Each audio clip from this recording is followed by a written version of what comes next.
সবুজ পাহাড় আর নীল আকাশের মাঝখানে ছিল আলোঝরা এক রাজ্য। সেই রাজ্যের নাম ছিল লুমিনা।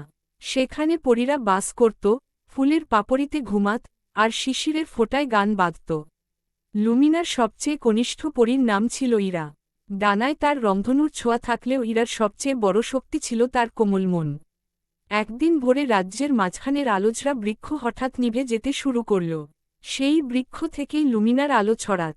আলো কমে গেলে ফুলগুলো ম্লান হয়ে পড়ে, পাখিরা গান ভুলে যায়। বড় পরীরা চিন্তায় পড়ে গেল। তারা বলল, আলো ফেরাতে হলে হারানো জ্যোতির কণা খুঁজে আনতে হবে, যা আছে অরণ্যের গভীরতম অংশে। সবাই যখন ভয় পিছিয়ে যাচ্ছিল, তখন ইরা ধীরে এগিয়ে এল। সে বলল, আমি যাব। বড় পরীরা অবাক হল।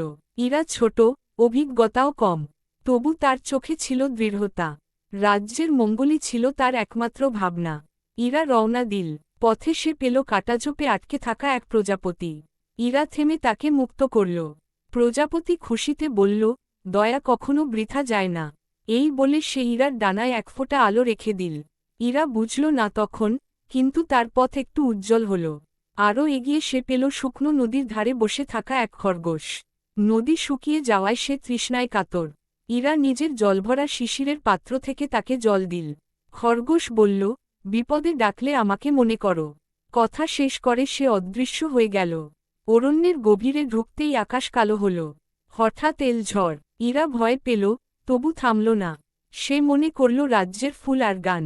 ঝড়ের মাঝে সে দেখল এক বৃদ্ধ গাছ কাঁপছে। ইরা গাছকে শক্ত করে ধরে রাখল। ঝড় থামলে গাছ বলল, সাহসী পরী, তোমার জন্যই আমি বাঁচলাম। এই বলে গাছ তাকে পথ দেখিয়ে দিল। শেষে ইরা পৌঁছাল জ্যোতির গুহায়। গুহার সামনে ছিল এক ছায়াময় রক্ষী। সে বলল, কেবল সাহসী যথেষ্ট নয়, হৃদয় চাই। ইরা বলল, আমি আলো চাই না নিজের জন্য, চাই সবার জন্য। তার কথা শুনে রক্ষী সরে গেল। গুহার ভেতরে ছিল জ্যোতির কণা, মৃদু আলোয় ভাসছে। ইরা এগিয়ে নিল কণাটি। তখনই গুহা কেঁপে উঠল। ইরা দৌড়াতে লাগল।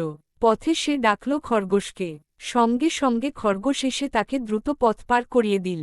বাইরে এসে প্রজাপতির আলো আর গাছের দেখানো পথে ইরা নিরাপদে বেরিয়ে এল।